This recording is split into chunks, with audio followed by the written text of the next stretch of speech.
All right. Build UI for dependent pick list. So let's talk about dependent pick list. What is dependent pick list? You see this pick list values like a drop down pick list. So if you pick the country is USA, the state will change and will only display US states. So if I change this to Canada, it will change the dependent pick list. The provinces of Canada will be displayed. And accordingly, when the state or province is chosen, the city of that state or that province will be chosen as well. So that is the dependent pick list. If you've gone through the admin trailheads with me, you certainly know what a dependent pick list are. So let's create one or customize one. We're going to go to our setup and then go to the object manager of account, and then we are going to go field dependencies. Okay, so I'm going to my Trailhead playground. I'm going to go to my setup and go to the object manager here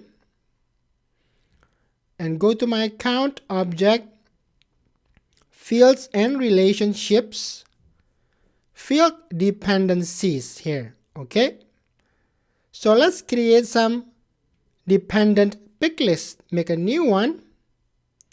As the trail suggested, we are going to create a customer priority, which is a dependent pick list for rating. So the controlling field will be rating. Okay, so go back here. The controlling field will be rating, and the dependent field will be customer priority. Or we can, in the case of this one, the state and country, this would be the controlling field, country, and then the dependent field will be state or province. And then you create another one. The controlling field is the state or province, and then the dependent fields are city for this particular example. But we are doing this particular one now, rating and customer priority. If it's hot, the dependent would be high. If it's warm, low and medium. If it's cold, low. Okay, let's set that up. Continue. So if it's hot, it's going to be high. I'm going to choose that.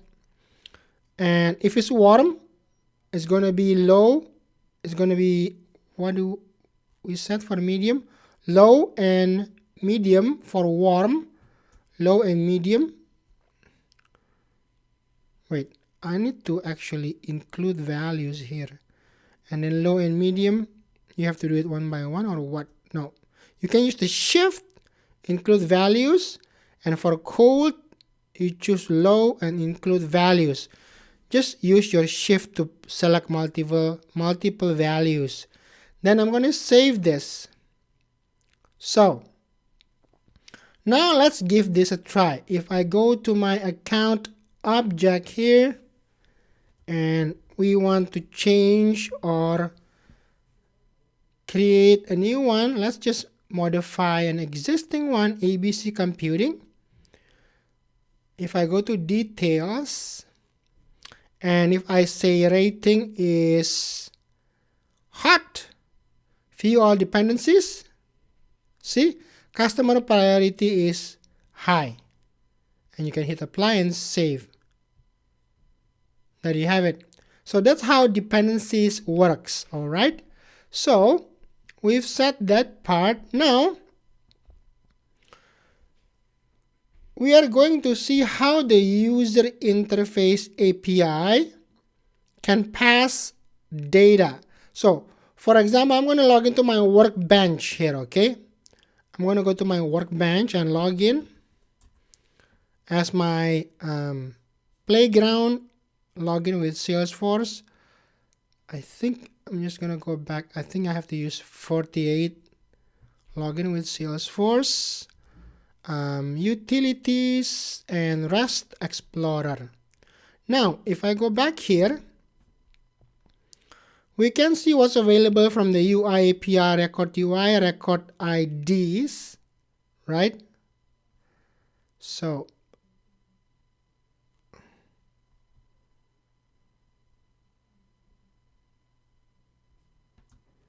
we can take a look.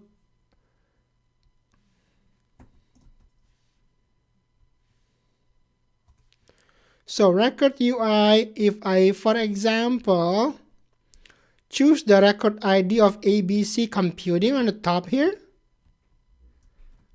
I copy that and I put it there and execute. We have the data, right? So if I expand all, you can see somewhere here you have a dependent fields. There we have customer priority. Okay, basically I want to show you how you can actually develop your app once the dependent pick list is defined. This is the JSON, so you can grab it from here as well. Dependent there, dependent fields. So it's here. Then you have to decode it yourself.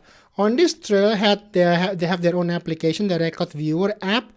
But what if you're developing with something else? I just want to show you that you can get that related dependent pick list from this JSON once it's defined. Okay, and then you can code it accordingly. All right, so what is the next one? We also have here the controlling fields. So object info dot fields dot field name controlling fields. This is the controlling fields. So if I go here and I search for controlling fields,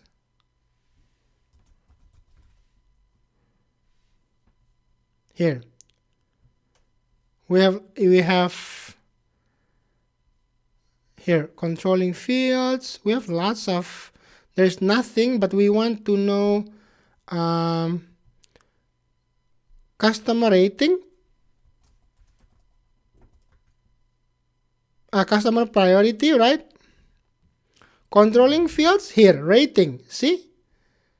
So you can see the controlling fields of the customer priority is rating, and this is the label, and you can get this from the JSON as well.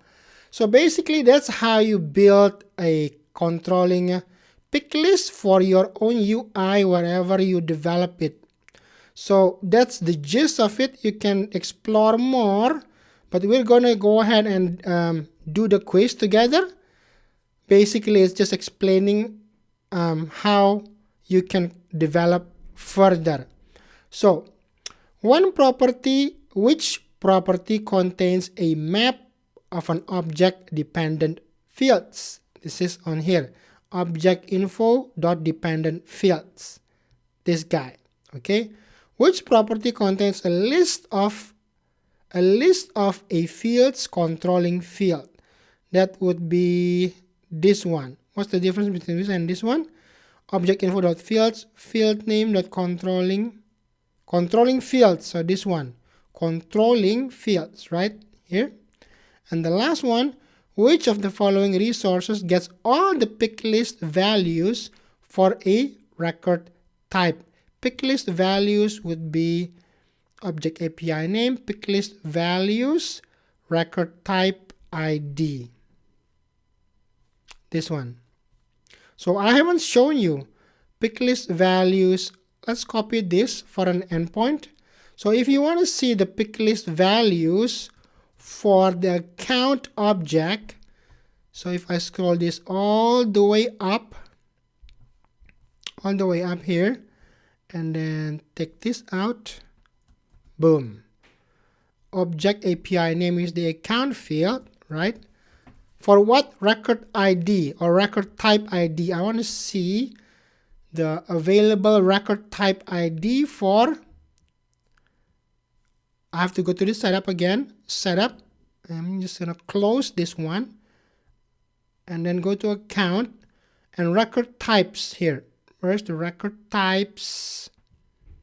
Here, record types. So we have not created a new record type yet. So let's create one. Record type, for example,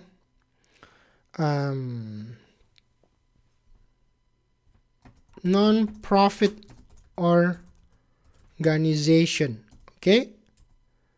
And I'm just gonna make it active. Next.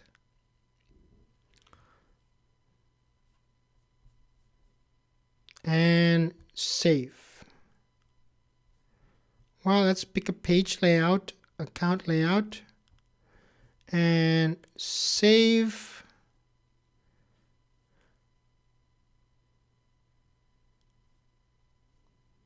So we have a record type of a non-profit organization, right? So now on the non-profit organization, we have this pick list available for editing. So if you want to see the pick list values of this particular record type, I'm going to take this record type ID we just created, the record ID, and put it here at the end of the URL. Execute. Did we miss something? Services data. Oh, there's a 2/ there. There we go. Pick list values. There you go. This is the pick list values available. So for a rating, I click on it. There's controller values and the values hot, warm, cold. So that's how you grab the JSON data if you want to show the response there. Right? This is all the JSON data. Then you parse this with your own code and develop an awesome app. So basically, that's how you use the user interface API to do various kinds of stuff. I know we haven't dig deep for this. This is just a taste of what you can do, but you can dig in further yourself. All right. So I'll see you on the next module of the developer intermediate trail. Bada bing, bada boom. Haha. One wrong. Are you kidding me? UI API, object API, pick list values. Record type ID. What's the difference? Oh, object info, dude. Come on. Now you know. Woohoo! I'll see you on the next module. Hit that subscribe button and explore new Trailhead grounds and learn to implement the most useful and popular apps on the Salesforce App Exchange. And do yourself a favor, like this video and you'll be surprised on how much more you understand when watching this same video after liking it. Don't take my word. Watch this one more time after you like the video and see it for yourself. Bada bing, bada boom.